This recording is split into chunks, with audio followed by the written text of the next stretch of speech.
India की हुई बुरी हार, ये चार हैं जिम्मेदार।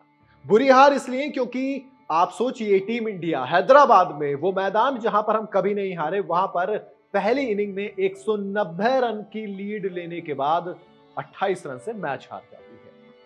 पहली इनिंग में 190 रन की लीड लेने के बाद इंडिया मैच हारती है। इसलिए मैं कह रहा हूं बुरी हार। सवाल आता है कि किसकी वजह से हारे। जब हार होती है तो कुछ आंकड़े निकल कर आते हैं, और जब आंकड़े अपना ही दिल दुखाते हैं, थोड़ा सा बुरा लगता है। बुरा इसलिए भी लग रहा है क्योंकि एक वक्त था जब हमें लगा कि इंडिया अब ये देखेगा कि हम कितने इनिंग से जीतेंगे, कितने विकेट से जीतेंगे। या तो हम इनिंग से जीतते या फिर हम विकेट से जीतते, लेकिन या तो हम 28 रन से हार गए। तो सबसे पहले जो जिम्मेदार है इस हार के, वो कोई और नहीं बल्कि कप्तान रोहित शर्मा खुद है। ना तो बल्ला चला, न चली कप्तानी। आप रोहित शर्मा की जब कप्तानी की बात करेंगे तो हम विराट कोहली और रवि शास्त्री, ये एक डुओ होता था, और अब एक डुओ है रोहित शर्मा और राहुल द्रविड़। एक वो मीम चलता था ना, in the search of gold we lost our diamond.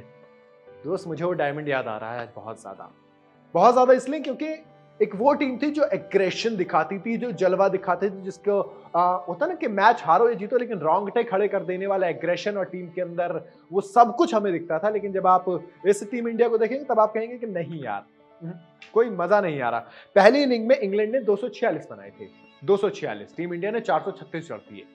उसके बाद जब दोबारा इंग्लैंड खेलने आई तो सोचो, पहली टीम 246 बना सकते हैं तो दूसरी इनिंग में उसे कितना ही वक्त लेना चाहिए था। लेकिन नहीं, एक ऑलीपॉप हम पे भारी पड़ जाते हैं, महज एक ऑलीपॉप।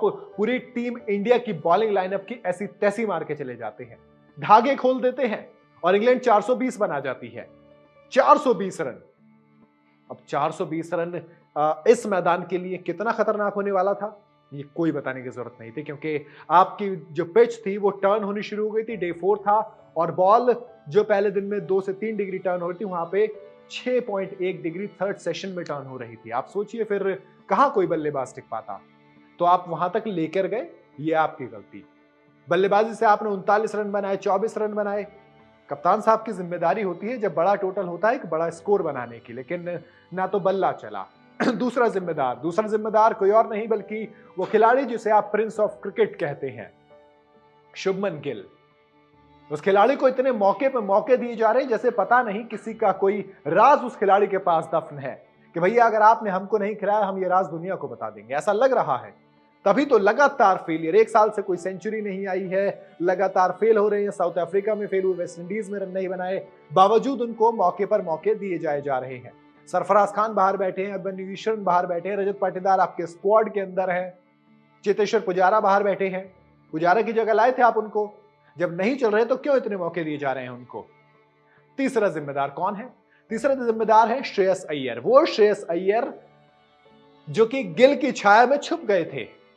छाया में छुपने से मेरा मतलब यह है कि अगर शुभमन गिल इतना खराब परफॉर्म कर रहे हैं कि आप कम खराब परफॉर्म करने के बावजूद नजर नहीं आ रहे हैं।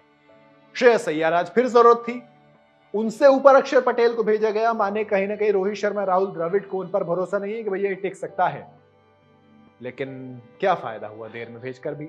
वो आए और फिर चले गए, ना पहली इनिंग में बल्ला चला, ना दूसरी इनिंग में। साउथ अफ्रीका टूर में फ्लॉप रहे।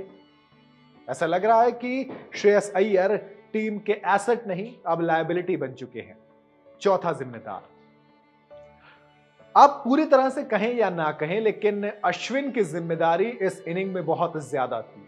नंबर 2 के ऑलराउंडर हैं वो, दुनिया के टीम इंडिया के लिए खेलते हैं, और आज जिस तरीके से वो आउट हुए, कहीं ना कहीं वो बड़ा ही इमेच्योर वाला डिसीजन था जो उन्होंने लिया। आगे निकल कर छक्का मारने जा रहे थे, हार्टली को स्टंप हो गए।